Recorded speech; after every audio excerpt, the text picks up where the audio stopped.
একেবারে ইউনিক একটি flower tutorial নিয়ে চলে এলাম তোমাদের জন্য বন্ধুরা। হ্যালো বন্ধুরা, তোমরা সবাই কেমন আছো? আশা করি তোমরা সবাই খুবই ভালো আছো। আমিও বেশ ভালোই আছি। এই প্যাচপ্যাচে গরমের মধ্যে যদি এরকম সুন্দর সুন্দর ফ্লাওয়ার আমরা দেখি, তাহলে মনের ভেতরে যেন একটা ঠান্ডা অনুভূত হয়। আমি এই ফ্লাওয়ারটার কিন্তু প্রথমে নাম জানতাম না। তারপরে দিদিভাইদের জিজ্ঞাসা করতে একজন বলল একে নাকি টাসেল ফ্লাওয়ার বলে।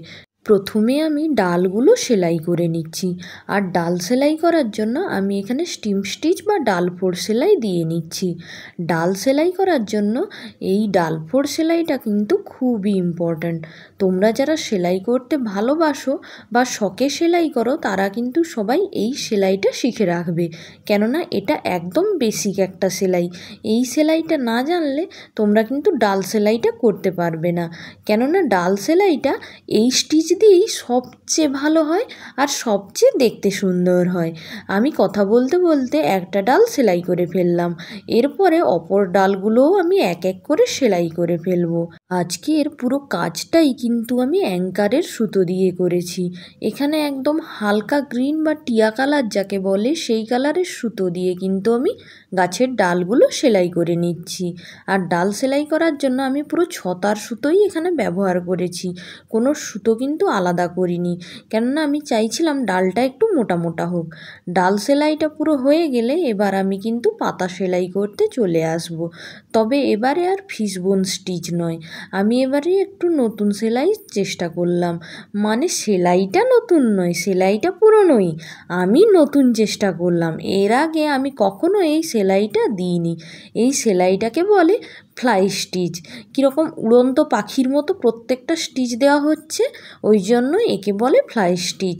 আমি যদি একটা সেলাই আলাদাভাবে তোমাদেরকে দেখাই, তাহলে দেখবে একটা স্টিচে মনে হবে যেন একটা পাখি উড়ছে, ওইভাবে সেলাইটা। তাই এই সেলাইটাকে বলা হয় ফ্লাই স্টিচ। দেখতেও খুবই সুন্দর হয় যদি ভালোভাবে করা যায়। আমি কেমন করেছি পাতা সেলাইটা তোমরা কিন্তু আমাকে জানিও।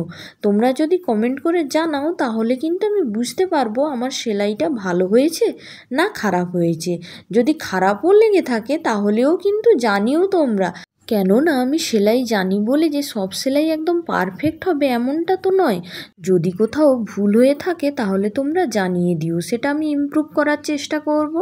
কথা বলতে বলতে একটা পাতা আমার সেলাই হয়ে গেছে, এখন আমি অপর একটা পাতা সেলাই করতে চলে যাচ্ছি। এই পাতাটা সেলাই করতে চাই না কেন বলো তো? কেননা এইটার ভিডিও শ্যুট করতে একটু কষ্ট হয়।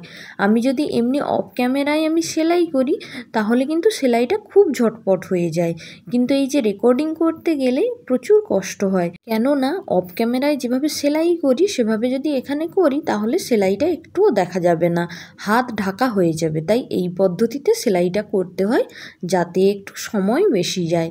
ওই জন্য আমি খুব একটা এই সেলাইটা করতে চাই না। তোমাদের সাথে বক বক করতে করতে আমার কিন্তু পাতার কাজটা পুরো হয়ে গেল। এরপরে কিন্তু আমি যে টাসেল ফ্লাওয়ারটা বানানোর জন্য একটা গোলাপি কালারের সুতো নিয়ে নিয়েছি, আর সুতোটা এইভাবে 4 আঙুলের মধ্যে দিয়ে পেঁচিয়ে নিচ্ছি। এইভাবে কিন্তু আমি 20 বার সুতোটা আঙুলের মধ্যে দিয়ে পেঁচিয়ে নেব। এরপর আঙুলের মধ্যে যে সুতোটা পেঁচিয়েছিলাম ওইটা বের করে নিয়ে আমি আগে থেকে যে ফ্লাওয়ারটা ড্রয়িং করে রেখেছি সেখানে সুতোটা বসিয়ে দেব। আর তারপরে এইভাবে বুড়ো আঙুল দিয়ে চেপে ধরে সুতোটার গোড়াটা কিন্তু সেলাই করে নেব। তারপরে সুতোটার দুদিক ধরে এইভাবে ওপরের দিকে তুলে দুটো আঙুল দিয়ে এভাবে চেপে ধরবো। তারপরে ফুলের কিন্তু বৃন্তটা সেলাই করে নেব একটা সবুজ কালারের সুতো দিয়ে। ফুলের বৃন্ত সেলাই করা কিন্তু খুবই জরুরি, না হলে ফুলকে ন্যাড়া ন্যাড়া মনে হয়। আমাদের যদি মাথার চুলগুলো না থাকে, তাহলে আমাদের কি সুন্দর লাগবে? সেরকমই ফুলের যদি বৃন্ত না করা হয়, তাহলে ফুলটাকেও ওইভাবে ন্যাড়া ন্যাড়া লাগে। তাই আমিও ফুলের বৃন্তটা ভালো করে সেলাই করে নেব। ফুলের বৃন্ত সেলাইটা হয়ে গেলে একটা কাঁচি বা থ্রেড কাটারের মাধ্যমে আমি সুতোর মাঝখানটা এইভাবে কেটে নেব। সুতোর মাঝখানটা কাটা হয়ে গেলে আমি একটা কাঁচি ব্যবহার করে সুতোটাকে এইভাবে সাইজ করে একটা শেপ দিয়ে নেব। তোমরা যেই শেপ চাও দিতে পারো, রাউন্ড, চৌকো যেটা চাও সেটাই দিতে পারো। দেখো সুতোর শেপটা দিয়ে দিতে সুতোটা কতটা সুন্দর লাগছে। ওই ফুলটা হয়ে গেলে আমি আবারও আরেকটা ফুল সেলাই করে নেব। ওই একইভাবে হাতের 4টা আঙুলের মধ্যে সুতোটা 20 বার পেঁচিয়ে নিতে হবে। তারপরে সুতোটাকে বের করে এইভাবে সুতোটা নিচে রেখে যেখানে ফুল এঁকেছি এইভাবে মোটা সেলাই করে নিতে হবে এবং আবারও সুতোটাকে কেটে কাঁচি দিয়ে সাইজ করে নিলে হয়ে যাবে সুন্দর টাসেল ফ্লাওয়ার। দেখো ফুলগুলো কি সুন্দর হয়েছে।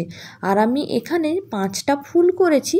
5টা ফুলে কিন্তু 5টা আলাদা আলাদা শেড দিয়েছি গোলাপি কালারের। অনেককে দেখেছি আলাদা আলাদা রঙের সুতো ব্যবহার করে ফ্লাওয়ারগুলো করে, কিন্তু আমার সেইটা খুব একটা ভালো লাগে না। তাই আমার কাছে যেহেতু এই আলাদা আলাদা সেটের সুতোগুলো ছিল, আমি এইটা দিয়েই কাজটা করলাম। আমার কাজ যদি ভালো লাগে বন্ধুরা, তাহলে লাইক, কমেন্ট, শেয়ার করে তোমরা পাশে থেকো। আর আমার এই টাসেল ফ্লাওয়ার ডিজাইনটা কেমন হয়েছে তোমরা জানিও কিন্তু বন্ধুরা। তোমাদের কমেন্টের অপেক্ষায় রইলাম। ধন্যবাদ।